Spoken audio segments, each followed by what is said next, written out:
গ্রামের শ্মশান ঘাটে এক অটো চালকের কঙ্কাল পাওয়া যায়। গ্রামবাসী ধারণা লোকটি কালো জাদু করত, তাই কেউ তাকে খুন করেছে। কিন্তু ওই অটো চালকের পুলিশ কনস্টেবল ভাই প্রমাণ করতে চায় তার ভাইকে শুধুমাত্র সন্দেহ করে খুন করা হয়েছিল, সে নির্দোষ। এজন্য সে তদন্ত শুরু করে, কিন্তু তদন্তে যা উঠে আসে তার জন্য মোটেও কেউ প্রস্তুত ছিল না। একে একে বের হতে থাকে ভয়ানক গভীর রহস্য। হ্যালো ফ্রেন্ডস, দিস ইজ প্লাবন অ্যান্ড ওয়েলকাম টু প্লাবন ওয়ার্ল্ড। বলছি তেলুগু ভাষার সাসপেন্স থ্রিলার মুভি মাওরি পলিমেরার কথা।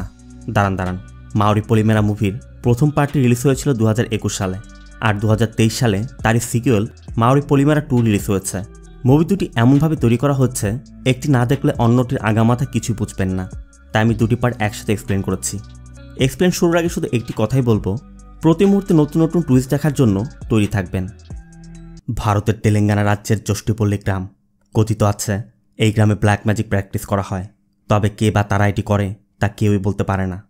মুভির শুরুতে আমাদের কয়েকজন মহিলাকে দেখানো হয়, সবাই ট্যাঙ্কার থেকে খাবার পানি নিচ্ছে। এই মেয়েটির নাম রামুলা। রামুলার গত দিনের টাকা বাকি থাকায় ট্যাঙ্কারের দায়িত্বে থাকা লোকটি রামুলার দিকে বাজেভাবে তাকাচ্ছিল আর তাকে বাজে কথা শোনাচ্ছিল। এরপর যে মেয়েটি পানি নিতে আসে তার নাম লক্ষ্মী। তারা সবাই জানে এই লোকটি তাদের দিকে কুনজর দেয়। তারপর লক্ষ্মীরা সবাই নিচু জাতের, আর এই লোকটি গ্রামের সারপাঞ্চের লোক, তাই বাধ্য হয়ে মুখ বুজে সহ্য করে নিতে হয়। এই যে লোকটিকে দেখছেন, লক্ষ্মীর স্বামী কোমারাইয়া, ডাকনাম কমিরি। সে একজন অটো চালক। তাদের একটি স্কুল পড়ুয়া ছেলে সন্তানও আছে। রামুলা পাশের বাড়িতেই থাকে। আর এ হচ্ছে রামুলার শাড়ি বালিচা। বালিচা একজন নেশারু। অটো চালিয়ে যা রোজগার করে সব মদ খেয়ে উড়িয়ে দেয়, আর এজন্য রোজই রামুলার সাথে তার ঝগড়া হয়। এ হচ্ছে কমিরির ছোট ভাই জানগাইয়া, ডাকনাম জানগা। জানগা শিক্ষিত ছেলে। 3 দিন পর তার পুলিশ কনস্টেবলের সিলেকশন, তাই যথাসম্ভব প্রস্তুতি নিচ্ছে। রামুলা বাড়ি ফিরে জাঙ্গাকে দেখে ওই ট্যাঙ্কারের লোকটির বিষয়ে বলছিল। তখন লক্ষ্মী দেখতে পেয়ে জাঙ্গাকে ডেকে বলে, ওরা সারপাঞ্চের লোক, ওদের সাথে ঝামেলায় জড়ানোর কোনো প্রয়োজন নেই। তোর সামনে সিলেকশন, তুই প্রস্তুতি নে। এজন্য জানগা অবশ্যই একটু রেগেই চলে যায়। সিন চলে যায় পরবর্তী দিন। জানগা এবং বালিজা বাজারে সবজি আনতে যাচ্ছিল। তখনই রাস্তার মাঝে কিছু একটা দেখতে পেয়ে বালিজা সাইকেল থেকে নেমে যায়। বালিজা বলে, দেখ সামনে কি, কে মনে হয় কালো জাদু করেছে। এটা পার হলে আমাদের অমঙ্গল হবে। সবাই বলা বলে করে আমাদের গ্রামে কালো জাদুর চর্চা হয়। চল আমরা অন্যদিক দিয়ে যাই। জাঙ্গা অবশ্য বাধ্য হয়ে অন্যদিকে যায়। অবশ্য তারা যখন চলে যাচ্ছিল, বালিজা লক্ষ্য করে কমিরি অটো নিয়ে ওই সবের উপর দিয়ে যাচ্ছে। কমিরি সারাদিন অটো চালিয়ে যে টাকা রোজগার করে কিছু টাকা নিজের কাছে রেখে দেয়, আর বাকিটা লক্ষ্মীর হাতে তুলে দেয়। তাদের বাড়িতে কোনো পাকা টয়লেট না থাকায় কমিরি রোজ রাতে খাবার খেয়ে বাড়ির পিছে শ্মশানঘাটের পাশে টয়লেট করতে চায়। এই যে দূরে লোকটিকে দেখছেন, শ্মশানঘাটের কর্মী মাল্লি। কমিটি সারাদিন যত খাটাখাটনি করুক না কেন, প্রতি রাতে বউকে আদর করতে একদম ভুল করে না। সিন চলে যায় পরবর্তী দিন সকালে। ইনি হচ্ছেন গ্রামের সারপাঞ্চ। সারপাঞ্চ একজন চরিত্রহীন লোক। গ্রামের কোনো নারী তার দৃষ্টি থেকে রেহাই পায় না, আর এই মেয়েটি সারপাঞ্চের অবসরের সঙ্গিনী। সারপাঞ্চের যখনই মন চায় মেয়েটিকে নিজ গাড়িতে করে বাড়িতে নিয়ে যায়। সিন রাতে। এই লোকটির নাম দীনেশ। দীনেশ মোটামুটি একজন প্রভাবশালী ব্যক্তি, তবে সারপাঞ্চের চেয়ে নয়। তারও চোখ ওই মেয়েটির দিকে, কিন্তু সারপাঞ্চের জন্য সে পারছে না। দীনেশ তার সহযোগী সাইদুলুকে বলছিল, আমি ওকে চাই। সাইদুলু বলে, তার জন্য তো আপনাকে সারপাঞ্চ হতে হবে, তাহলে ও নিজে আপনার কাছে আসবে। দীনেশ বলে, গ্রামের জন্য না হলেও ওর জন্য হতেই হবে। সাইদুলু বলে, তাহলে কি আমি শহর থেকে গুন্ডা ভাড়া করে আনবো? দীনেশ শুধু বলে দেয়, দেখে যেন মনে না হয় আমরা বেনেছি, মৃত্যুটা যেন স্বাভাবিক মনে হয়। সিন পরদিন সকালে। কমিটি খাবার খাচ্ছিল। হঠাৎ একটি কল পেয়েই কমিটি খাবার ফেলে দ্রুত বেরিয়ে যায়। কমিটি সোজা থানায় গিয়ে তার পরিচিত একজনের সাথে দেখা করে। লোকটি জানায় তার মেয়েকে পঞ্চায়েতের পরিবারের এক ছেলে ডিস্টার্ব করে, তাই তার মেয়ে তাকে কমপ্লেন করতে থানায় এনেছে। কমিটি বলে, চিন্তা করো না, আমি ভিতরে গিয়ে দেখছি। এরপর কমিটি ভিতরে যেতেই দেখে সেই পঞ্চায়েতের লোক এসে বসে আছে। কমিটিকে দেখা মাত্রই সে চর মেরে ফেলে দেয় এবং বলতে থাকে, তুই ছোট জাতের হয়ে পঞ্চায়েতের কাজ করিস, সব সমাধান তুই করবি? কমিটি অবশ্য ওদের হয়ে তার কাছে ক্ষমা চায়। অবশ্য এসআইও কমিটিকে সাবধান করে ছেড়ে দেয়। বের হওয়ার সময় কনস্টেবল বলছিল, হ্যাঁ রে কমিটি, তুই সবার ঝামেলাতে জড়াস কেন? কমিটি শুধু বলে, আমি সবাইকে ভালো রাখতে চাই। বের হয়ে কমিটি মেয়েটিকেও বলে দেয়, ভালো করে পড়াশোনা করো। এরপর কমিটি এবং বালিজা অটো নিয়ে বেরিয়ে পড়ে। তারা গ্রামের বাস স্টপে দাঁড়িয়েছিল। আজ আবার জাঙ্গার পুলিশের সিলেকশনের ডেট, তাই জাঙ্গা প্রস্তুতি নিয়ে শহরে যাচ্ছে। আগামী দিন সন্ধ্যা নাগাদ ফিরবে। কিছুক্ষণের মধ্যে বাস এলে জাঙ্গা বাসে উঠে পড়ে, আর তখনই বাস থেকে একটি মেয়ে নামে, যার নাম সিমরান। সিমরানকে দেখে পাশে থেকে দীনেশ জানতে চাচ্ছিল, এ আবার কে রে? বলে, সারপাঞ্চের মেয়ে, শহরে থাকে। কমিরও দীনেশের কথা শুনছিল। তখনই দুজন যাত্রী দেখে বালিজা কমিরিকে ডেকে নিয়ে যায়। এরপর বালিজা এবং কমিরি ওই যাত্রী দুজন নিয়ে চলে যায়। সারাদিন দুজনে অটো চালিয়ে কমিরে যায় নিজের বাড়িতে, আর বালিজা যায় মদের দোকানে। মদের দোকানে মদ খেয়ে মাতাল অবস্থায় বালিজা সারপাঞ্চের লোকের সাথে ঝামেলায় জড়িয়ে যায়। এরপর তারা বালিজাকে মারধর করে সারপাঞ্চের বাড়িতে নিয়ে বেঁধে রাখে। খবর পেয়ে সকাল হতেই কুমির সারপাঞ্চের বাড়িতে যায় এবং বালিজাকে ছাড়ানোর জন্য সারপাঞ্চের হাতে পায়ে ধরতে থাকে। এদিকে খবর পেয়ে রামুলাও এসেছে। রামুলা সারপাঞ্চের পা ধরলে সারপাঞ্চ রামুলাকে দেখে বলে, ওরা তো তোর স্বামীকে মেরে ফেলতে চাচ্ছিল, যাক তোকে দেখে ছেড়ে দিলাম, যা তোর স্বামীকে নিয়ে যা। রামুলা তখন বালিজাকে ছাড়াতে যাবে, তখনই সারপাঞ্চ বলে, তোর স্বামীকে মারতে গিয়ে আমার মেঝে নোংরা হয়ে গেছে, পরিষ্কার কে করবে? রামুলা তখন পরিষ্কার করার জন্য আশেপাশে ন্যাকড়া খুঁজছিল, কিন্তু সারপাঞ্চ বলে, আশেপাশে কিছুই নেই, তোর শাড়ি দিয়ে মুছ। বাধ্য হয়ে রামুলা সবার সামনে নিজের শাড়ি খুলে সারপাঞ্চের মেঝে পরিষ্কার করে। বালিজা এবং কমিরিও তাকিয়ে দেখছে, কিছুই বলতে পারছে না। পরিষ্কার হয়ে গেলে তারা বালিজাকে ছাড়িয়ে নিয়ে যাচ্ছিল। যাওয়ার সময় সারপাঞ্চ শুধু বলে দেয়, এবার মেজে মুছিয়ে ছেড়ে দিলাম, পরের বার বিছানায় নিয়ে যাব। এই ঘটনার জন্য বাড়ি ফিরে রামুলা বলছিল, একে বিয়ে করাটা আমার জীবনের বড় ভুল, কত বলেছি মদ ছাড়ো মদ ছাড়ো। কমিরিও বলে, আমার চোখের সামনে ওরা একজনের শাড়ি খুলিয়েছে আর আমাকে চুপ করে থাকতে হলো। রামুলা বলে, ওদের কি দোষ? এ তো আর মদ ছাড়বে না, এবার শাড়ি খুলেছি, পরের বার না হয় বিছানাতেই যাব। শোনা মাত্রই বালিজা উঠে রামুলাকে বলে, আমি ওয়াদা করছি আমি আর আজ থেকে মদ খাবো না, আর কখনো এমনটা হবে না। এর মধ্যে জানগা বাড়ি ফিরে দেখে বালিজার এই অবস্থা। অবশ্য লক্ষ্মী বলে, বালিজা অটো থেকে পড়ে গিয়েছিল তাই এই অবস্থা হচ্ছে। জানগা জানায় তার পুলিশের সিলেকশন হয়ে গেছে, তার মানে সে এখন পুলিশের সদস্য। এরপর রাতের খাবার খেয়ে সবাই শুয়ে পড়ে। লক্ষ্মী কমিরির সাথে ইন্টিমেট হতে যাচ্ছিল, কিন্তু কমিরি বলে, আজ শরীরটা ভালো নেই, আমি ঘুমিয়ে পড়ব। সিন চলে যায় পরদিন সকালে। কমিরি নিজের সাইকেল চালিয়ে জানগাকে থানায় নামিয়ে দিয়ে আসে। আজ জানগার চাকরির প্রথম দিন। জানগা যোগদান করেই কনস্টেবলকে বলছিল, আমি সৎভাবে চাকরি করতে চাই, এই থানার যত পেন্ডিং কেস আছে আমি সব কিছু সলভ করব। জানগার কথার শব্দ পেয়ে এসআই তাকে ভিতরে ডাকে। জানগা তো খুবই খুশি, কিন্তু এসআই জানগাকে একটি লিস্ট ধরিয়ে দিয়ে বলে, বাজার থেকে সবজি নিয়ে আয়। আজ জানগার চাকরির প্রথম দিন, কিন্তু যোগদান করে একটা তিক্ত অভিজ্ঞতা, কি আর করার। জানগা বাজারে চলে যায়। ফেরার পথে জানগার চাচা মারুতি কল করে জানগাকে বলে, কমিরি কোথায়? কমিরির রাহুকাল যাচ্ছে, ওর উপর অনেক বিপদ আসতে চলেছে, ওর দিকে খেয়াল রাখিস। জানগা অবশ্য এসব বিশ্বাস করে না, তাই শুনেও না শোনার ভান করে। এরপর থানায় গিয়ে ডিউটি শুরু করে। অন্যদিকে গ্রামের সারপাঞ্চকে দেখা যায় নিজে কার ড্রাইভ করে কোথাও যাচ্ছিল, হঠাৎ নিয়ন্ত্রণ হারিয়ে অ্যাক্সিডেন্ট করে বসে। এদিকে জানগা থানার সামনে ডিউটি করছিল। জানগা থেকে বালিজা দৌড়ে কোথাও যাচ্ছে, এজন্য জানগাও তার পিছু করে। এরপর দুজন মিলে কমিরির কাছে যায়। কমিরি তখন অটো ওয়াশ করছে। বালিজা কমিরিকে জানায়, সারপাঞ্চ অ্যাক্সিডেন্টে মারা গেছে। বালিজা তো মহাখুশি, তবে কমিরি বলে, মৃত্যু সবারই আসবে, কারো আগে কারো পরে, এতে আনন্দ করার কি আছে? তোমরা ওর কথা ভাবছ, আমি ওর মেয়ের কথা ভাবছি, এখন ওর মেয়েটার কি হবে? কমিরির কথা শুনে বালিজা বলছিল, আমরা খুশি হচ্ছি আর তুই এত কিছু ভাবছিস, তুই এত ভালো মানুষ। সিন চলে যায় রাতে। সিমরানকে দেখা যায় তার কাপড় চোপড় গুছিয়ে চলে যাচ্ছে। অন্যদিকে দিনেশ আনন্দে সাইদুল্লুর সাথে মদ খাচ্ছে। এরপরের সিন সোজা বোনাল উৎসবের দিন। জানগা থানায় ডিউটি করছিল। হঠাৎ লক্ষ্মীর কল পেয়ে জানগা দ্রুত বাড়িতে চলে আসে। লক্ষ্মী জানায় কমিরি গত রাতে বের হয়ে আর ফিরেনি, এমনকি ফোনও ঘরে রেখে গেছে। জানগা বলে, তুমি চিন্তা করো না, আমি দেখছি কোথায়। এরপর জানগা কমিরিকে খুঁজতে বের হয়। জানগার মনে পড়ে তাদের চাচা মারুতি বলেছিল কমিরির খারাপ সময় চলছে, ওর সামনে মহাবিপদ। জানগা একা খুঁজে না পেয়ে বালিজাকে সাথে নিয়েও খুঁজতে থাকে। অবশেষে শ্মশান ঘাটে গিয়ে একটি চিতার মধ্যে দুটি মাথার খুলি পাওয়া যায়, পাশেই কমিরির জামা কাপড় পরে আছে। আশেপাশে খবর ছড়িয়ে পড়ে কালো যত চেষ্টা করার সন্দেহে কমিরিকে খুন করা হয়েছে। এরপর পুলিশও ঘটনাস্থলে এসে সকল এভিডেন্স সংগ্রহ করে। গ্রামবাসী তখনও বলছে, কমিরি তো খুব ভালো মানুষ ছিল, কখনো কারো কোনো ক্ষতি করেনি। তবে কেন কমিরিকে মরতে হলো জানতে আমাদের এক সপ্তাহ পূর্বে নিয়ে যাওয়া হয়। এই যে মেয়েটি কাপড় নাড়ছে তার নাম কবিতা। কবিতা প্রেগনেন্ট। তারপরও কবিতা বাজার থেকে শুরু করে বাড়ির অন্যান্য সব কাজই করে, কারণ তার স্বামীকে কাজের জন্য বেশিরভাগ সময়ই বাড়ির বাইরে থাকতে হয়। কবিতা তার স্বামীর সাথে কথা বলছিল। হঠাৎ তার লেবার পেইন শুরু হলে দ্রুত কবিতাকে হসপিটালে নেওয়া হয়। হসপিটালে নেওয়ার পরই কবিতার বেশ কিছু টেস্ট করা হয়। এরপর ডক্টর জানায় কবিতার পেটের বাচ্চা নষ্ট হয়ে গেছে। সামনে থেকে কবিতার ভাই রমেশ বলছিল, কি বলছেন আপনি? গতকাল তো বললেন সব ঠিক ছিল, আজকে কিভাবে এমনটা হলো? ডক্টর বলে, আমরা বুঝতে পারছি না, হঠাৎ প্রচণ্ড জ্বর উঠেছে, সারা শরীরে র্যাশ হয়ে গেছে, কিন্তু কী জন্য এমনটা হচ্ছে আমরা বুঝতে পারছি না। ডক্টরের কাছে কোনো সমাধান না পেয়ে রমেশরা একজন স্বামীর কাছে যায় এবং কবিতার কিছু ফটো দেখালে স্বামী বলে এর উপর তো রেণুকা অবতারের ব্ল্যাক ম্যাজিক করা হয়েছে, আর এটা খুবই শক্তিশালী একটা কালো জাদু, এই মেয়ে বাঁচবে না। রমেশ জানতে চায় যে করেছে তাকে কিভাবে ধরতে পারবো। স্বামী বলে এই কালো জাদু শুধু অভিজ্ঞরাই করতে পারে। এর মাঝে হসপিটাল থেকে খবর আসে কবিতা মারা গেছে। এরপর স্বামী রমেশকে ডেকে বলে রেণুকা অবতারের 4টি পর্ব থাকে, প্রথম 3টি কাউকে মারতে করা হয় আর শেষটা নিজেকে বাঁচাতে। আর এই পূজা মৃতের চিতার পাশে বসে করতে হয়। চিতার আশেপাশে ভালো করে নজর রেখো, ও নিশ্চয়ই আসবে। সিন চলে যায় রাতে। কবিতার বডি এনে সৎকারের জন্য শ্মশান ঘাটে নেওয়া হয়। চিতায় আগুন দিয়ে সবাই চলে যাওয়ার পর রমেশরা মাল্লিকে কিছু টাকা দিয়ে বলে এখানে ভালো করে নজর রাখবি, চিতার কাছে কেউ আসা মাত্র আমাদেরকে খবর দিবি, আমরা পাশে আছি। অন্যদিকে কমিরি অটো চালিয়ে বাড়ি ফিরেছে।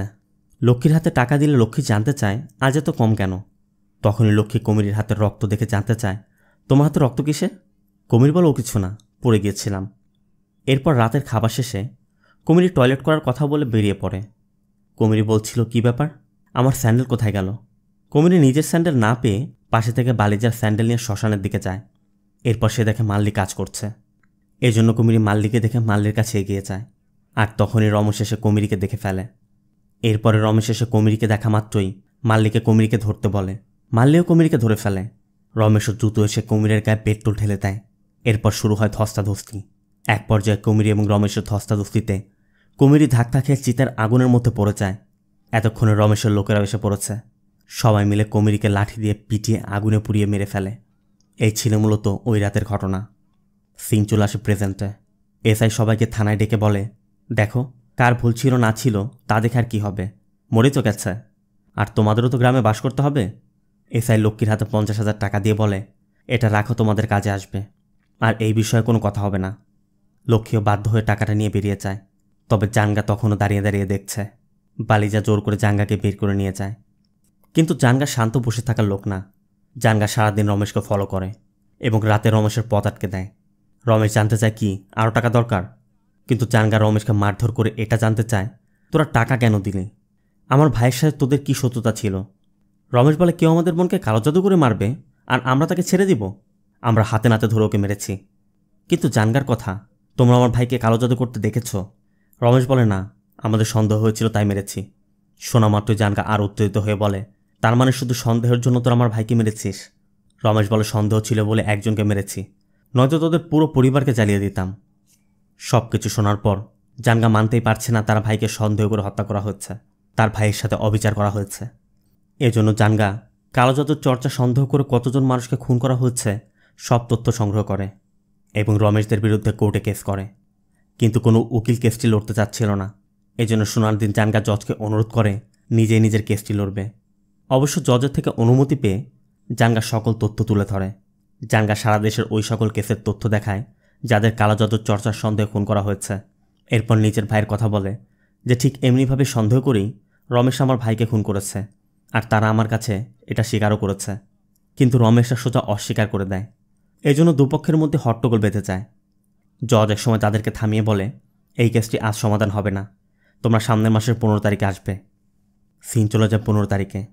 প্রথমে রমেশের উকিল বলে কমিরে রমেশদের বোনের চিতায় পুড়ে মরেছে, এটা সঠিক, কিন্তু রমেশরাই যে তাকে মেরেছে তার কি কোনো উইটনেস আছে? কোর্ট উইটনেসের কথা জানতে চাইলে জাঙ্গা বলে একজন আছে, মাল্লি, কিন্তু ঘটনার পরদিন থেকে সেও নিখোঁজ। হয়তো ওরা টাকা খাইয়ে ওকে অন্য কোথাও পাঠিয়ে দিয়েছে। আমার কাছে কোনো উইটনেস নেই, তবে আমার কাছে প্রুফ আছে। এরপর জাঙ্গা কোর্টকে থানায় টাকা দেওয়া সেই ভিডিওটি দেখায়। ভিডিওটি দেখার পর জাজ রমেশকে বলে প্রথমে নিজেরা সেটেল করে এখন কোর্টে এসেছ, এবং জাঙ্গাদেরকে বলে তোমরা প্রথমে টাকা নিলে আবার তাদের বিরুদ্ধে মামলাও করলে। কোর্ট সঠিক তদন্তের জন্য একটি কমিটি করে দেয় আর বলে দেয় কমিটির রিপোর্ট অনুযায়ী 21 তারিখে রায় দেওয়া হবে। এর মধ্যে জাঙ্গার কাছে একটি কল আসে। জাঙ্গা দ্রুত বাড়ি ফিরে যায়। বাড়ি ফিরে জাঙ্গা প্রথমে লক্ষ্মীর সাথে কথা বলে, এরপর হসপিটালে, একটি স্কুলে এবং তাদের চাচা মারুতির কাছেও যায়। সব জায়গায় গিয়ে তথ্য সংগ্রহ করতে থাকে। অবশেষে আসে রায় ঘোষণার দিন। 45 দিন পার হয়ে গেছে। জজ বলে কমিটির দেওয়া রিপোর্ট অনুযায়ী এটাই প্রমাণ হয়েছে রমেশ ও তার ভাই কমিটির উপর আক্রমণ করে তাকে আগুনে পুড়িয়ে খুন করেছে। জজ তার রায় দিতে যাচ্ছিল, তখনই জাঙ্গা বলে ওঠে আমি এই কেস তুলে নিতে চাই। জাঙ্গা বলে আমার ওদের উপর রাগ নেই, আমার ভাই তো চলে গেছে, আজ তারা জেলে গেলে তাদের পরিবারও রাস্তায় এসে দাঁড়াবে।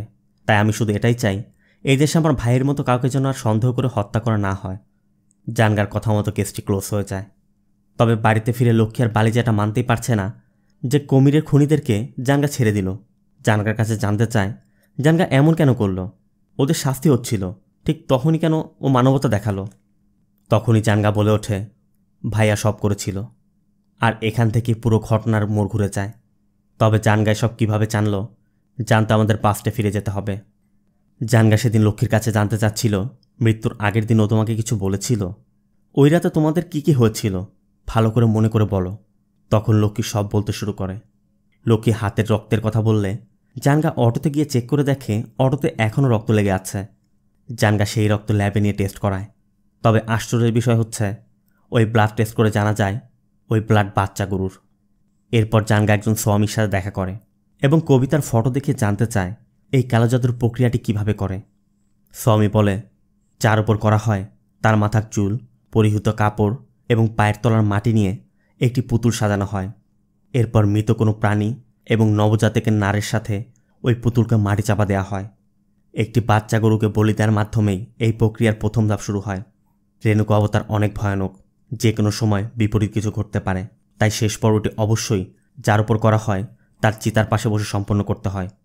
পরবর্তী পূজা করতে তাকে অবশ্যই উলঙ্গ হয়ে যেতে হবে, এমনকি নিজের পায়ের জুতাও সে নিয়ে যেতে পারবে না। জানগা জানতে চায়, এই কালো জাদুর কোনো নিয়ম আছে? স্বামী বলে, অনেক নিয়ম আছে। প্রতি বৃহস্পতিবার 108 বালতি পানি দিয়ে গোসল করতে হয়। সামনের দরজায় লেবু ঝুলিয়ে রাখতে হয়, তবে রং বদলাতে তা পরিবর্তন করতে হয়। এমনকি ওই প্রক্রিয়া চলাকালীন সে সঙ্গম করতেও পারবে না। আর এই সব তথ্যই কমিরির সাথে মিলে যাচ্ছিল। তারপরও জাঙ্গা আবারও হসপিটালে খবর নেয়। এরপর জাঙ্গা সেই জায়গারও সন্ধান পায় যেখানে কমিরি কালো জাদু করত। এখান থেকে সিন ঘটনার রাতে এক্স্যাক্টলি যা ঘটেছিল। রাত তখন 11:43। কমিরি টয়লেট যাওয়ার নাম করে ইচ্ছাপূর্বক বালিজার স্যান্ডেল পরে বস্তাভর্তি পূজার সরঞ্জাম নিয়ে শ্মশান ঘাটে গিয়েছিল এবং সেখানে গিয়ে মাল্লিকে দেখে কমিরি মাল্লিকে বলে, আমার একটা হেল্প কর, আধা ঘন্টা খেয়াল রাখ এখানে কেউ আসে কিনা, আর তুই যা দেখবি সব ভুলে যাবি, বিনিময়ে আমি তোকে অনেক টাকা দিব। মাল্লিও রাজি হয়ে যায়। এরপর মাল্লিকে দাঁড় করিয়ে রেখে কমিরির লাল কাপড়টা নিয়ে ভিতরে গিয়ে কালো জাদুর প্রক্রিয়া শুরু করে। আর তখনই কাপড় পরে যাওয়ায় মাল্লি দেখে ফেলে কমিরি উলঙ্গ হয়ে কালো জাদু করছে। মাল্লি অনেক ভয় পেয়ে যাচ্ছিল, এজন্য মাল্লি ফোন বের করে সাথে সাথে ভিডিও করতে শুরু করে।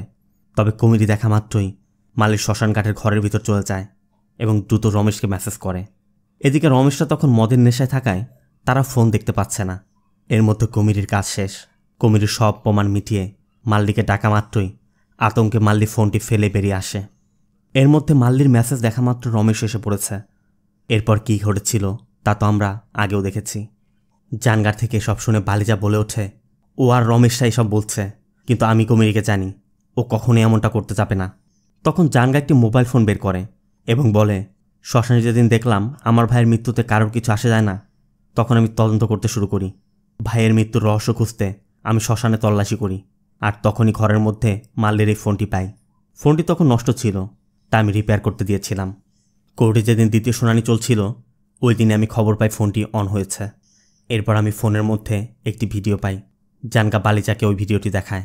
তবে লক্ষ্মী দেখার আগেই বালিজা রাগ করে ফোনটি ভেঙে ফেলে এবং বলতে থাকে, ও এসব কোথায় শিখল আর ওই মেয়ের সাথে কি সম্পর্ক। এরপর জাঙ্গা ওই প্রশ্নের উত্তর দিতে থাকে। জাঙ্গা বলে, ছোটবেলা থেকে আমাদের সাথে ছিল না, ও আমাদের চাচা মারুতির কাছে বড় হয়েছে। সিন চলে যায় 15 বছর পূর্বে। মধ্যরাত। কমিরি এবং মারুতিকে দেখা যায় একটি ছোট বাচ্চা মেয়ের উপর থেকে অশুভ শক্তি দূর করছে। তারা মধ্যরাতে নদীর ঘাটে গিয়ে কিছু একটা করে। কমিরি তখন গ্রামের স্কুলে পড়ত এবং একই ক্লাসের একটি মেয়েকে খুবই পছন্দ করত। ধীরে ধীরে তাদের বন্ধুত্ব হয়। দুজন দুজনকে পছন্দ করতে শুরু করে। এরপর একদিন কমিরি মেয়েটিকে প্রপোজ করতে যাবে, তখনই মেয়েটির পরিবারের লোকেরা দেখে ফেলে ওই মেয়েটি আর কেউ না, ওই মেয়েই ছিল কবিতা। মেয়েটি সেদিন নিজেকে বাঁচাতে কমিরির উপর সব দোষ চাপিয়ে দিয়েছিল, আর এজন্য কমিরিকে স্কুল থেকে বের করে দেওয়া হয়েছিল। স্কুল থেকে তাড়িয়ে দেওয়ার পর কমিরি দেখতে পায় কবিতা অন্য একটি ছেলের সাথে বন্ধুত্ব করেছে। এই জন্য সে বাড়ি না ফিরে গাছের তলায় বসেছিল। তখন মারুতি এসে কমিরিকে তার কালো জাদু শিখাতে চায়। কমিরি বলে, ঠিক আছে, আপনি যা শিখাবেন আমি শিখব, তবে আমি পরিশ্রম করে জীবনযাপন করব। এরপরই কমিরি মারুতির থেকে কালো জাদু শিখেছিল। আপনাদের মনে আছে জানগা যেদিন শহরে গেল ওই দিন কমিরির অটোতে 2 জন যাত্রী উঠেছিল। তারা ছিল কবিতা এবং কবিতার স্বামী। কমিরি সেদিন কবিতাকে স্বামীর সাথে হাসি খুশি দেখে মনে মনে জ্বলছিল। এরপর থেকে কমিরি কবিতাকে ফলো করতে শুরু করে। কমিরি যতবারই কবিতাকে ওর স্বামীর সাথে দেখত ততবারই তার পাস্টের কথা মনে পড়ে যেত, কারণ আজ কবিতার জন্যই তার এই অবস্থা। এই ছিল মূলত কমিরির সাথে কবিতার লিঙ্ক। কবিতার কথা শুনে লক্ষ্মী বিশ্বাসই করতে চাচ্ছে না সে ছাড়াও তার স্বামীর হৃদয়ে দ্বিতীয় নারী ছিল। বালিজা বোঝায়, কেঁদো না লক্ষ্মী, কে জানতো এরকম ছিল, এভাবে কারোর জীবন নিতে পারে। জাঙ্গা বলে, ভাইয়া শুধু একজনের জীবন নেয়নি, ও কালো জাদু করে সারপাঞ্চকে মেরেছে, এমনকি ট্যাঙ্কারে যে লোকটা ছিল তোমাদের চালাতন করতো তাকেও মেরেছে। আমি কেস করার আগে সব জানতাম না, মাল্লির ফোনে এসব দেখার পরই আমি জানতে পেরেছি। এজন্য আমি চুপচাপ চলে এসেছি। ও হয়তো ভেবেছ যা করেছে সব সঠিক, কিন্তু ও সব ভুল করেছে। লক্ষ্মী বলে, এতেও কি পেল, মানুষকে মেরে তো নিজেরকে মরতে হলো। বালিজা বোঝায়, মনে করে নাও ও ওর কৃতকাজের সাজা পেয়েছে। তখনই জানগা বলে ওঠে, ও এখনও সাজা পায়নি, কারণ কমিরি এখনও জীবিত। জানগা বলে, সেদিন কমিরি চিতার আগুনে পড়েনি, পড়েছিল মাল্লি, কিন্তু রমেশরা মাল্লিকে কমিরি ভেবে মেরে ফেলেছে। আমি তদন্ত করতে গিয়ে চিতার মধ্যে দাঁত পেয়ে ওই দাঁতের ডিএনএ টেস্ট করাই, যেটা কমিরির সাথে ম্যাচ করেনি, করেছিল মাল্লির ছেলের সাথে। সব শুনে লক্ষ্মী শুধু বলে, তার মানে আমার স্বামী জীবিত? জানগা বলে, এজন্য খুশি হও না, কাঁদো, ভাবো ও মারা গেছে। ওর যত শক্তি থাক না কেন, এবার ওর মরতে হবে, আইন সবার জন্যই সমান। এই বলে জানগা সাইকেল নিয়ে বেরিয়ে যায়। সিন চলে যায় এর কয়েক মাস পর। কেরালার একটি জায়গায় কমিরিকে দেখা যায়। কমিরি এখানে ভিন্ন বেশে একটি খাবারের দোকান চালাচ্ছে। কমিরি যে কীভাবে বেঁচে আছে সেটা নয় বোঝা গেল, কিন্তু সব থেকে বড় ছটকাটা তখনই লাগে যখন কমিরির সাথে কবিতাকে দেখা যায়। এটা কিভাবে সম্ভব? কবিতা কিভাবে এখনও জীবিত? তবে এই প্রশ্নের উত্তর আমরা খুঁজে বের করব। মূলত মাওরি পলিমেরার প্রথম পর্ব এ পর্যন্তই দেখানো হয়েছিল। এবার আমরা দ্বিতীয় পর্বে চলে যাব। কি ভাবছেন? প্রথম পর্ব তো ইন্ট্রোডাকশন ছিল মাত্র, এখন থেকে প্রতি মুহূর্তে ঝটকা খাওয়ার জন্য প্রস্তুত থাকুন। দ্বিতীয় পর্বের প্রথমেই আমাদের লক্ষ্মীকে দেখানো হয়। লক্ষ্মী ছেলেকে নিয়ে পাহাড়ের চূড়ায় তাদের যে ঘরটি ছিল সেখানে গিয়েছে। মূলত কমিরি থাকতে আজকের দিনে কমিরি লক্ষ্মীকে এখানে নিয়ে আসতো। এখন তো কমিরি নেই, তাই লক্ষ্মী ছেলেকে নিয়ে একাই এসেছে। লক্ষ্মী ছেলেকে নিয়ে বাড়িতে ফিরে দেখে বালিজা এসে বসে আছে। লক্ষ্মী খেয়াল করে বালিজার গলায় একটি মালা। লক্ষ্মী জানতে চায় মালা পড়েছে কেন। বালিজা বলে, আমি মদ খাওয়া ছাড়ি না দেখে রামুল আমাকে ছেড়ে চলে গেছে, তাই নিজেকে শুধরাতে মালা পড়েছি। মূলত এই মালা যতদিন গলায় থাকবে ততদিন সে কোনো খারাপ কাজ করতে পারবে না। লক্ষ্মী জানতে চায়, তোমাকে এত চিন্তিত লাগছে কেন? বালিজা বলে, রামুলা কল করেছিল, চিকিৎসার জন্য টাকা চাচ্ছে।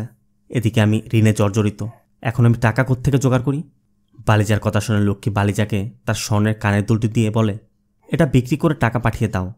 যদিও বালিজা নিতে চাচ্ছিল না, কিন্তু লক্ষ্মী বলে, আমাকে বোন ডেকেছ না, ভাইয়ের বিপদে সাহায্য করতে দাও। লক্ষ্মী রামুলাকে কল করে বলে দেয়, তুমি চিন্তা করো না, তুমি শুধু সব সমস্যা মিটিয়ে চলে এসো। লক্ষ্মীর কথা মতো বালিজা ওই দুল বিক্রি করে রামুলাকে টাকা পাঠিয়ে দেয়। এদিকে থানায় নতুন এসআই যোগদান করেছে, যার নাম রবীন্দ্র নায়েক। আমরা তাকে নায়কই বলবো। নায়ক যোগদান করতেই রমেশকে দেখা যায় নায়কের শুভেচ্ছা জানাতে এসেছে। রমেশ চলে যেতেই নায়ক থানার সব রেজিস্টার চেক করে দেখে জানগা অনেকদিন যাবৎ অনুপস্থিত। তার নায়ক জানতে চায়, এই হিরো কোথায়? বেরাইয়া নামে এক কনস্টেবল বলে, স্যার, কোর্টে শেষ শুনানির পর থেকে ও নিখোঁজ। ও একজন সৎ এবং সিনসিয়ার পুলিশ ছিল। আগের এসআই থাকাকালীন লক্ষ্মী রোজ থানায় আসতো, কিন্তু এসআই কোনো পদক্ষেপই নেয়নি। ভেরাইয়ের কথা শুনে নায়ক জাঙ্গা এবং কমিরির কেস ফাইল স্টাডি করতে শুরু করে। এর মাঝে এক দম্পতি তাদের মেয়ের মিসিং কমপ্লেন নিয়ে আসে। ভেরাইয়ের কমপ্লেন লেখা হতেই নায়ক এসে জানগার ফাইলটি দিয়ে বলে, চলো তোমার হিরোকে খুঁজে বের করি। নায়ক জানগার কেসের ইনভেস্টিগেশন শুরু করে। প্রথমে তারা লক্ষ্মীর কাছে যায়। তারা গিয়ে দেখে সাম্বায়া নামে এক অটোচালক লক্ষ্মীর সাথে দেখা করতে এসেছে। সাম্বায়াকে বিদায় করে নায়ক বাড়ির আশেপাশে দেখছিল। তখন ঘরের সামনে লেবু ঝোলানো দেখে নায়ক জানতে চায়, এটা কি? লক্ষ্মী বলে, এটা অশুভ শক্তি দূর করতে চাচা দিয়েছে, চাচা পাশের গ্রামে থাকে। নায়ক লক্ষ্মীকে বলে, জাঙ্গা যে টাকা খেয়ে কেসটি তুলেছিল তার শেয়ার তুমি পেয়েছ? লক্ষ্মী বলে, ছিচি স্যার, জাঙ্গা এমন লোক ছিল না। কেস তুলে নেওয়ার দিন থেকে ও তো আজ অবধি বাড়িতে আসেনি। নায়ক বলে, আমি বুঝতেই পারছি না, তোমরা তোমার স্বামীর খুনির থেকে টাকা নিয়েছ, এরপর কেস করেছ, আবার কেস যখন জিতে যাচ্ছিলে হঠাৎ করে কেস তুলেও নিলে, কেন করেছ? এর মধ্যে পুলিশ দেখে বালিজা এগিয়ে এসে জানতে চায় পুলিশ কেন এসেছে। কথার মাঝে বালিজার ফোন এলে নায়ক বালিজার ফোনটি নিয়ে নেয়। ফোনের মধ্যে দেখতে দেখতে বলে, জানগার মিসিং কেসে তোমরা দুজন প্রাইম সাসপেক্ট, আমার পারমিশন ছাড়া কোথাও যেতে পারবে না।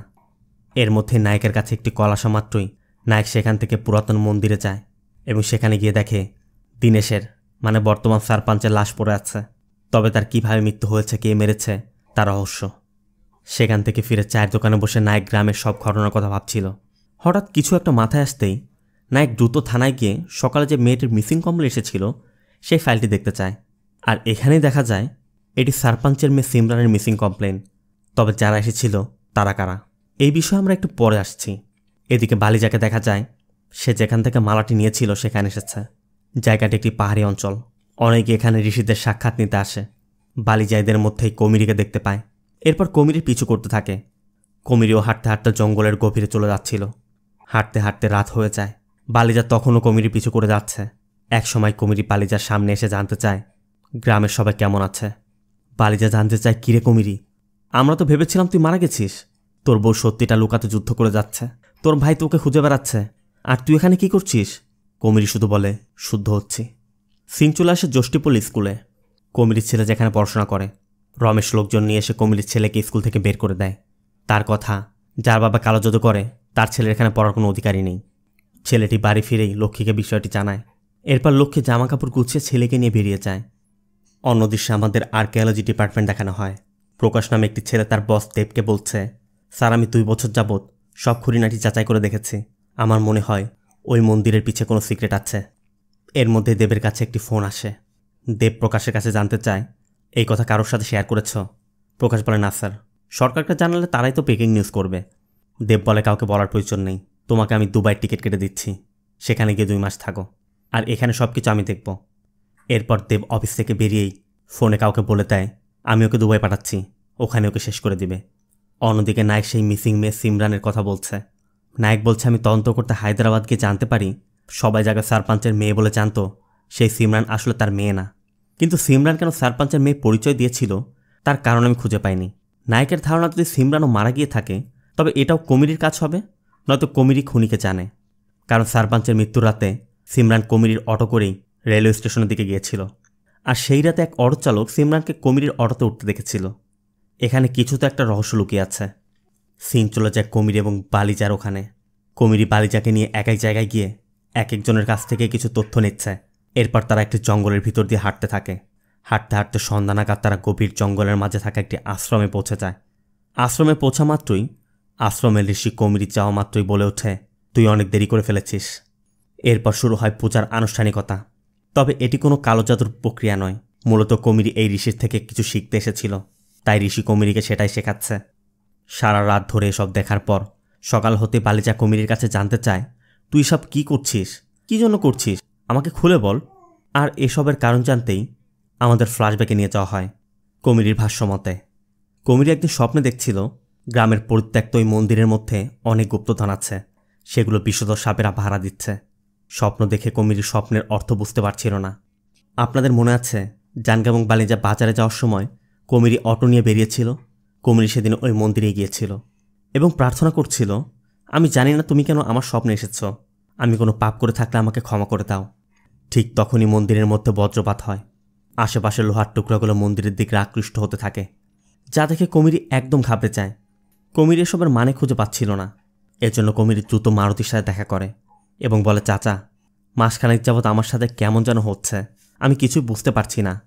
ওই বন্ধ মন্দির বারবার আমার স্বপ্নে আসছে, অনেক অনেক স্বর্ণ আর সাপ দেখছি, মনে হচ্ছে মন্দির আমাকে ডাকছে। এসব কথা শুনে মারুতি বলে, আরে বোকা, এসব শুধু স্বপ্নই, চিন্তা করিস না, তুই মাঝে মাঝে ওই মন্দিরে যাস তো, তাই বারবার স্বপ্নে ওই মন্দির দেখছিস, ওখানে বেশি যাস না, সব ঠিক হয়ে যাবে। চাচার কথা শুনে কমিরি ফিরে আসে। তবে রাতে খাবার খাওয়ার সময় লক্ষ্মী কমিরের গলায় সিঁদুরের দাগ দেখে বুঝতে পারে কমিরি ওই মন্দিরে গিয়েছিল। এই জন্য লক্ষ্মী বলছিল, ওই মন্দিরে কেন গিয়েছ? মন্দিরটি অভিশপ্ত, গ্রামের লোকজন বলে ওই মন্দির ভালো না, তুমি কেন গিয়েছিলে, আর কখনো ওখানে যাবে না। কমিরি বলে, আরে সব কিছু না, বাদ দাও না। আপনাদের মনে আছে সকালে কমিরি খাবার খাওয়ার সময় একটি কল এসেছিল, আর কমিরি না খেয়েই চলে গিয়েছিল। কমিরি মূলত মারুতির কল পেয়ে মারুতির বাড়িতে গিয়েছিল। মারুতি বলে, তুই কাল যখন ওই মন্দিরের কথা বললি, আমার তোর বাবার মৃত্যুর কথা মনে পড়ে গেল। আমরা যে পূজা করি, বলি দেই, তাই ওই মন্দিরের জন্যই। কমিরি অবাক হয়ে জানতে চায়, কি বলছেন এসব? মারুতি বলে, বিরতা বারবানে শ্রীকৃষ্ণ যখন এখানে এসেছিল, পুরাণে উল্লেখ আছে জ্যৈষ্ঠীপল্লীতে রাতে একটি পূজা হয়েছিল। আর এই বিশ্বাস থেকেই কেরালার এককালীন রাজা মার্তান্ডা বর্মা এখানে একটি বিষ্ণু মন্দির বানায়। অনেকে বলে এই মন্দিরের কনস্ট্রাকশনের সময় মন্দিরের নিচে বহু পরিমাণ স্বর্ণালঙ্কার লুকিয়ে রাখা হচ্ছে, কিন্তু আমরাই শুধু জানতাম এটা সত্য। ওই মন্দির শক্তিশালী মন্ত্র এবং সাপ দ্বারা সুরক্ষিত। তোর বাবা পাহারায় থাকা ওই সাপগুলোকে সরাতে গিয়ে মারা গিয়েছিল। তোমার বাবা সবসময় তোমাকে ওই মন্দির থেকে দূরে রাখতে চেষ্টা করেছিল, তাই আমিও কিছু বলিনি। কিন্তু এখন তোমার কথা শুনে মনে হচ্ছে তোমার জন্ম এই মন্দিরের জন্যই হয়েছে। উল্লেখ্য আছে আশ্বিনী নক্ষত্রের সময় যার জন্ম হবে সেই ওই গুপ্তধন হাসিল করতে পারবে। একমাত্র তোমার জন্মই সেই সময় হয়েছে। তবে তোমাকেও সব পেতে হলে তোমার সকল প্রতিজ্ঞা ভঙ্গ করতে হবে। তোমাকে তোমার সব থেকে প্রিয়জনের বলি দিতে হবে। এমনকি যাকে তুমি বলি দিবে তাকেও তোমাকে প্রচুর ভালোবাসতে হবে। চন্দ্রগ্রহণের সময় ইরাক্কির জঙ্গলে গিয়ে তোমাকে এই বলিদান দিতে হবে, কারণ মন্দিরের নির্মাণ পরিকল্পনা এবং প্রথম পূজা সেখানেই করা হয়েছিল। এর মধ্যেই আরেকটি কল আসা মাত্রই কমিরি থানায় গিয়েছিল, যেটা আমরা প্রথম পর্বে দেখেছিলাম। কমিরির মুখে এসব শুনে বালিজা বলছিল, গুপ্তধন, নরবলি, এসব কি পাগলের মতো কথা বলছিস? আসলে কি মন্দিরে গুপ্তধন আছে? আর তুই ছাড়া কি আর কেউ এ ব্যাপার জানে? এখান থেকে সিন স্কিপ হয়। এদিকে লক্ষ্মীকে দেখা যায় ছেলেকে নিয়ে মারুতির বাড়িতে এসেছে। মারুতির ঘরে কোনো খাবার ছিল না, তাই লক্ষ্মী আসা মাত্রই রান্না করতে চলে যায়। সবজি কাটতে কাটতে লক্ষ্মী মারুতির কাছে জানতে চাচ্ছিল, কমুরি চলে যাওয়ার আগে আপনার সাথে দেখা করতে এসেছিল তাই না চাচা? আপনি আমাকে বলেননি কেন? মারুতি শুধু বলে, কারণ ও এখনও এটা ভুলতে পারেনি। আর এখানেই লক্ষ্মী সবটা জানতে পারে। মারুতি বলে, কমিরি যখন ভাবছিল ওর ভালোবাসার কাউকে বলি দিতে হবে, তখনই ও কবিতাকে দেখেছিল। ও কবিতাকে তখনও ভালোবাসত। তারপরও কবিতা ওকে পছন্দ করে কিনা এটা জানার জন্য ও কবিতার সাথে দেখা করতে চেষ্টা করত। এরপর একদিন মন্দিরে কবিতাকে একা পেয়ে কমিরি কবিতার সাথে দেখা করে। কবিতাও কমিরিকে চিনতে পেরেছিল। কমিরি শুধু কবিতার কাছে একটি কথা জানতে চেয়েছিল, তুমি কি আমাকে পছন্দ করো কিনা? কবিতা তখন ভেবে চিন্তে বলে, আমি সত্যিই তোমাকে পছন্দ করতাম। কিন্তু কবিতা এটা বলার পর কমিরি আর কোনো কথা না শুনেই সেখান থেকে চলে যায়। কমিরি ঠিক করে নিয়েছিল সে কবিতাকে বলি দিবে। তবে তার আগে কমিরি বাস্তু বোঝার জন্য আবার ওই মন্দিরে গিয়েছিল। আর সেখানেই কমিরি সারপাঞ্চ এবং সিমরানকে একসাথে দেখে ফেলে। কমিরি ভেবেছিল সারপাঞ্চ আর সিমরানও হয়তোবা এই গুপ্তধনের ব্যাপার জেনে গেছে। এজন্য কবিতার সাথে কমিরি সিমরানকেও একই কালো জাদু করেছিল। আর এরপরই সিমরান কমিরির অটোতে করে রেলওয়ে স্টেশনে যাচ্ছিল। কবিতা তখন হসপিটালে ভর্তি। কমিরি ডক্টরকে টাকা দিয়ে কবিতার অ্যাবর্শন করায় এবং রমেশদেরকে মিথ্যা বলায়। এরপর আবার রাতের আধারে কবিতাকে নিয়ে সেখানের সারপাঞ্চের মেয়ে সিমরানের বডিটি রেখে দেয়, কারণ রেলওয়ে স্টেশনে যাওয়ার সময় কমিরি সিমরানকে বেহুশ করে এখানে নিয়ে এসেছিল। মারুতি বলে, এরপর আমি ওই রাতেই কবিতার ওপর থেকে রেণুকা অবতার মুক্ত করি।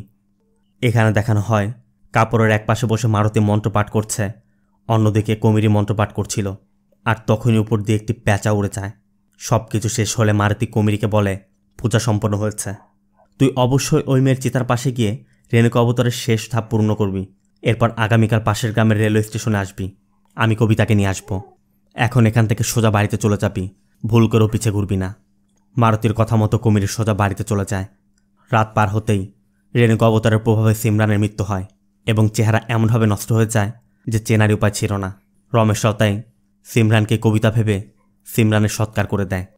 আর ওই রাতেই সিমরানের উপর করা রেণুকা অবতারের শেষ ধাপ পূরণ করতে এসেই কমিরির সাথে ওই ঘটনাটি ঘটে।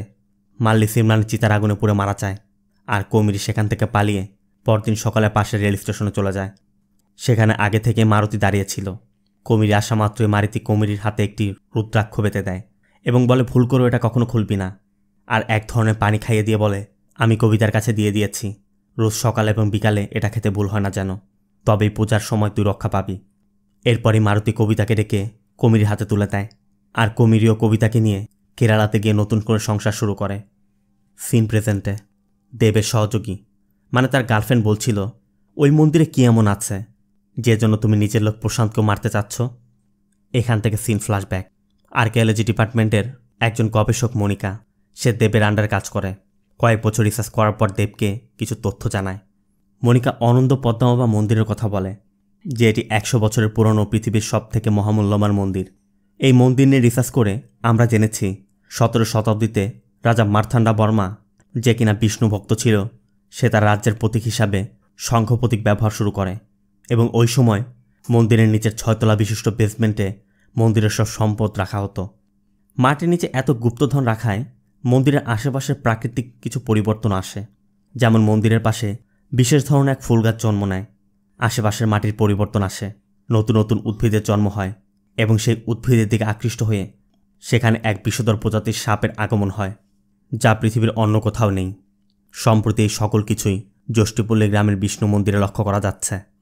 রাজা মার্থান্ডা বার্মা সেই সময়ে মোট 12টি মন্দির নির্মাণ করেছিলেন, যার প্রতিটিতেই বিষ্ণুমূর্তি ভিন্নভাবে নির্মাণ করা হয়েছিল।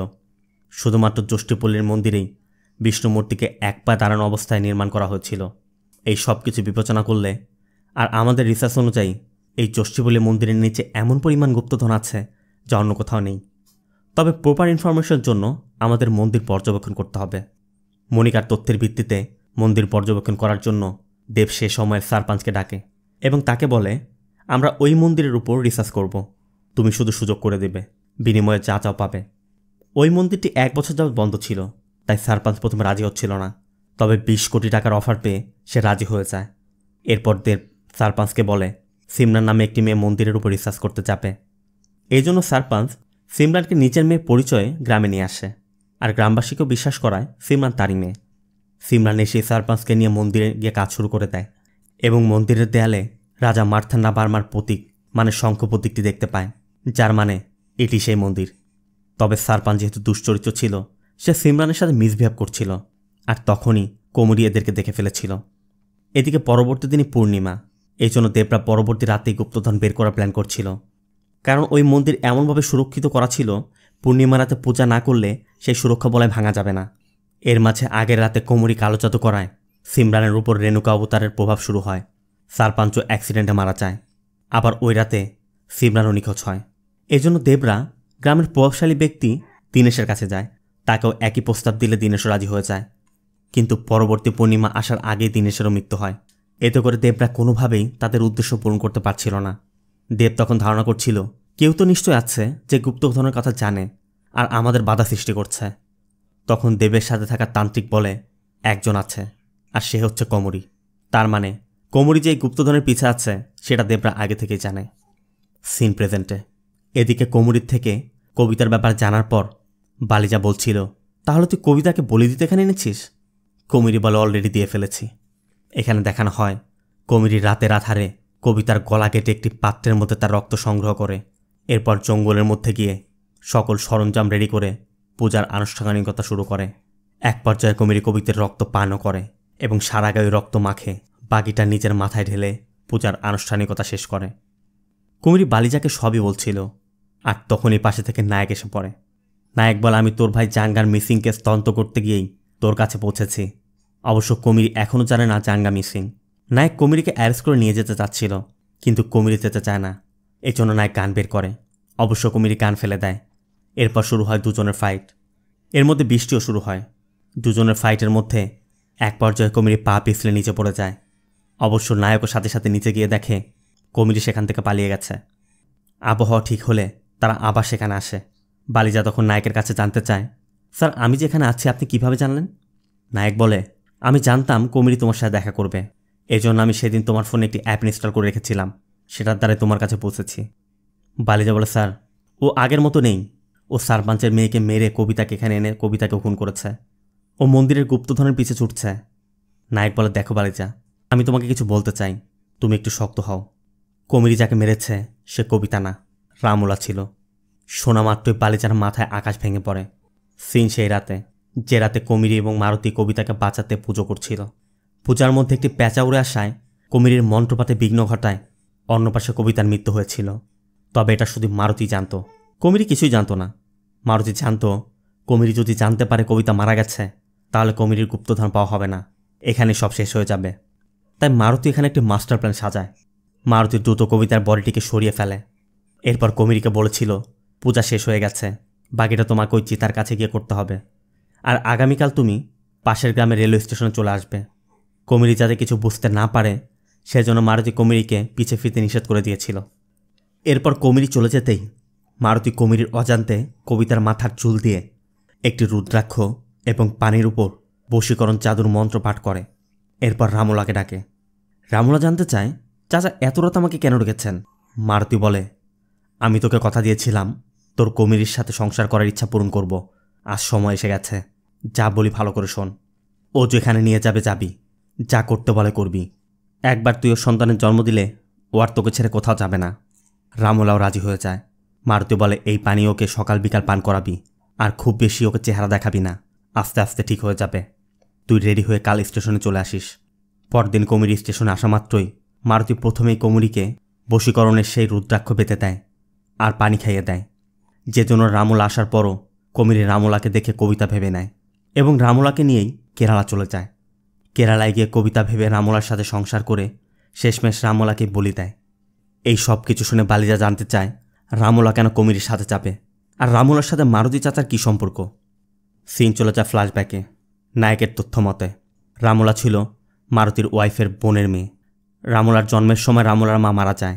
ডক্টর তখন বলেছিল রামুলার নার্ভ ক্ষতিগ্রস্ত, এই জন্য মানসিক সমস্যা হতে পারে। তাই মারুতি রামুলাকে সবার থেকে লুকিয়ে মানসিক স্বাস্থ্যকেন্দ্রে রেখেছিল। একদিন মারুতি কুমুরিকে নিয়ে রামুলার সাথে দেখা করতে আসে, আর ওই দিন রামুলা কুমুরিকে দেখে কুমুরিকে পছন্দ করে নেয়, কুমুরিকে সে জীবনসঙ্গী বানাতে চায়। এজন্য অবশ্য একদিন রামুলা তার হাতও কেটে ফেলে। মারুতি দেখতে এলে রামুলা জানায় তার কুমিরিকেই চাই। তখন মারুতি কথা দিয়েছিল রামুলাকে কুমিরির সাথেই বিয়ে দিবে, কিন্তু এর কয়েক বছর পর কুমিরি মারুতিকে না জানিয়ে লক্ষ্মীকে বিয়ে করে নিয়ে আসে। জানার পর রামুলা আবার পাগলামি শুরু করে। তখন রামুলাকে বাঁচাতে মারুতি রামুলাকে কথাও দিয়েছিল, আমি তোকে ওর করে দিব, তবে যতদিন না পারি আমি তোকে ওর আশেপাশে থাকার ব্যবস্থা করে দিচ্ছি। এই জন্যই মূলত রামুলাকে কুমিরির আশেপাশে থাকতে মারুতি রামুলাকে বালিজার সাথে বিয়ে দিয়েছিল। আর এই ছিল মূলত রামুলার কাহিনী। নায়কের মুখে সব শোনার পর বালিজা বিশ্বাস করতে পারছিল না।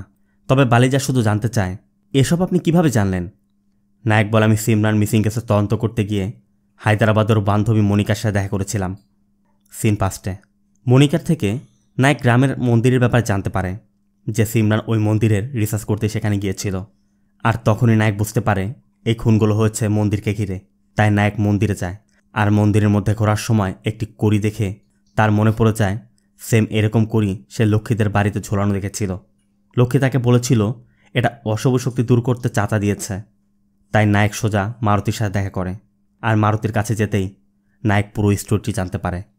নায়ক বলে, ঘটনার সত্যতা যাচাই করতে গিয়ে আমি রামুলাকে পাঠানো তোমার মানি অর্ডারের ডিটেলসও বের করি এবং জানতে পারি ওরা কেরালাতে আছে। নায়ক বলে, পূর্ণিমার আর 2 দিন আছে, নতুন করে কোনো ক্রাইম করার আগেই কুমিরিকে আমাদের আটকাতে হবে। এরপরের সিন পূর্ণিমার রাতে। কুমিরিকে দেখা যায় মন্দিরে পৌঁছে গেছে। কুমিরি মন্দিরের মধ্যে এসে উত্তর দক্ষিণ পূর্ব পশ্চিম নির্ধারণ করে মন্দিরের ঠিক মাঝ বরাবর একটি জায়গা নির্বাচন করে তার পূজার কার্যক্রম শুরু করে। আর সাথে সাথে চারিদিক থেকে বিষধর সাপ এসে জড়ো হতে থাকে। এখানে আমরা দেখতে পাই কুমির যে জঙ্গলের ঋষির কাছ থেকে কিছু একটা শিখে এসেছিল, সেটি ছিল মূলত এই সাপগুলোকে নিয়ন্ত্রণ করার বিদ্যা। কুমির সেই বিদ্যা অনুযায়ী সাপগুলোকে নিয়ন্ত্রণ করে। এরপর মন্দিরের ভিতর প্রবেশ করে এবং দেয়ালে সেই শঙ্খচিহ্ন দেখে দেখে এগিয়ে যেতে থাকে। কিছু দূর যেতেই সে মন্দিরের নিচের আন্ডারগ্রাউন্ডের রাস্তা পেয়ে যায়।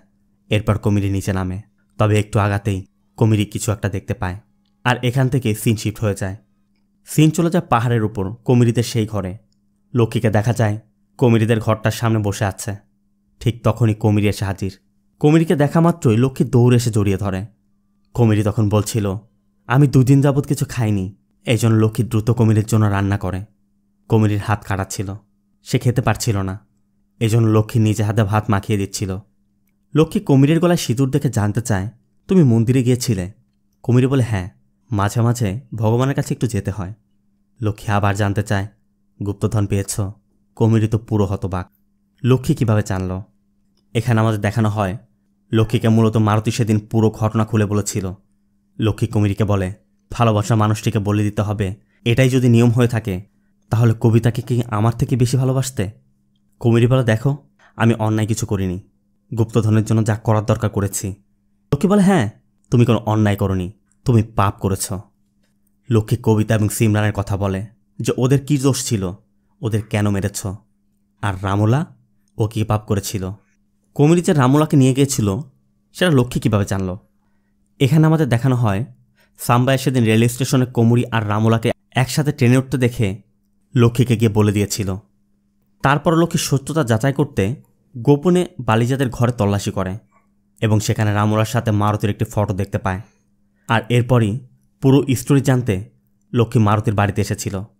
লক্ষ্মী মারুতির মুখে সব কিছু শোনার পর মারুতিকে খাবারে বিষ মিশিয়ে মারুতিকেও খুন করে ফেলে। লক্ষ্মী এসব বলার পরই কুমিরির মুখ দিয়ে রক্ত পড়তে শুরু করে। তার মানে লক্ষ্মী কুমিরির খাবারেও বিষ মিশিয়েছে। কমিরি আরও একটি ঝটকা খায় যখন লক্ষ্মী তাকে বলে, চাচা ভেবেছিল তুমি না জেনে রামলাকে মেরেছ, কিন্তু আমি জানি তুমি জানতে ওটা রামলা ছিল। এখানে আমাদের দেখানো হয় সেদিন ট্রেনে ওঠার পরই কমিরি তার হাতের রুদ্রাক ফেলে দিয়েছিল এবং রামলাকে তার পাশে ডেকে বসিয়েছিল। তার মানে কমিরি আগে থেকেই জানতো তার সাথে কবিতা নয়, রামলা যাচ্ছে। আর ওই দিনই লক্ষ্মীদের গ্রামের এক মেয়ে কমিরি এবং রামলাকে একসাথে দেখে লক্ষ্মীকে এসে জানিয়েছিল বাইরে এখন বৃষ্টি পড়ছে। ঘরের চালার ছিদ্র দিয়ে ঘরের মধ্যে জল ঢুকছিল। লক্ষ্মী সেখানে একটি পাত্র পেতে কমিরিকে বলে, দেখো এটা আমাদের অবস্থা। গুপ্তধন পেলে আমাদের উন্নতি হবে না, একমাত্র শিক্ষায় আমাদের উন্নতি করতে পারে। এখানে আমাদের দেখানো হয় লক্ষ্মীর ছেলেকে স্কুল থেকে বের করে দেওয়ার পর লক্ষ্মী ছেলেকে নিয়ে আগে রমেশদের বাড়িতে গিয়েছিল। রমেশ এবং রমেশের মায়ের হাতে পায়ে ধরে রিকোয়েস্ট করেছিল যেন তার ছেলেকে স্কুলে পড়তে সুযোগ দেওয়া হয়। লক্ষ্মীকে সেদিন মার খেয়ে অপমান হয়ে ফিরে আসতে হয়েছিল শুধুমাত্র তারা নিচু জাতি ছিল বলে, কারণ তাদের কোনো মূল্য নেই। লক্ষ্মী কমিরিকে বলে, এজন্য আমি আমার ছেলেকে পড়াশোনা করাচ্ছি। কিন্তু তুমি এমনটা কিভাবে হয়ে গেলে? জানো তোমাকে আমি কেন পছন্দ করেছিলাম? এখানে আমাদের দেখানো হয় 15 বছর আগে কমির এবং মারুতি যে মেয়েটিকে অশুভ শক্তির হাত থেকে বাঁচিয়েছিল সেই মেয়েটি লক্ষ্মী। লক্ষ্মী বলে, যেদিন তুমি জীবনের সাথে লড়ে আমাকে বাঁচিয়েছিলে সেদিনে আমি তোমাকে পছন্দ করেছিলাম। তুমিই তো আমাকে নতুন জীবন দিয়েছিলে। এখন দেখো এটাকে জীবন বলে? আমিও তোমার সাথে যাচ্ছি বলে লক্ষ্মী সেই বিষমাখা ভাত খেয়ে নেয়। লক্ষ্মী বলে, তোমার দেওয়ার জীবন আজ তোমার জন্যই শেষ হয়ে গেল। এর মধ্যেই কেউ দরজায় নক করে। লক্ষ্মী দরজা খোলা মাত্রই বাইরে থাকা লোকটি লক্ষ্মীর মাথায় শ্যুট করে দেয়। মূলত এই লোকটির নাম সাবু, যে কিনা দুবাই বসে দেবকে নিয়ন্ত্রণ করছিল। কমিরির চোখের সামনে লক্ষ্মীর মৃত্যু হয়। এরপর কমিরিও মারা যায়। এর পরের দৃশ্য আমাদের দেখানো হয় নায়ক এবং বালিজা দাঁড়িয়ে থেকে কমিরি এবং লক্ষ্মীর সৎকার করছে। এর মধ্যে নায়কের কাছে একটি কল আসে আর আমরাও দেখতে পাই কলটি জানগা করেছে। জানগাকে দেখা যায় উত্তরখণ্ডে বিভিন্ন ঋষিদের সাথে দেখা করে তাদের কাছ থেকে তথ্য সংগ্রহ করছে। শুধু তাই নয়, আমাদের এটাও দেখানো হয় এসআই নায়ক ও দেবদের হয়ে কাজ করছিল। কিন্তু এখানে কিছু প্রশ্ন থেকেই যায়।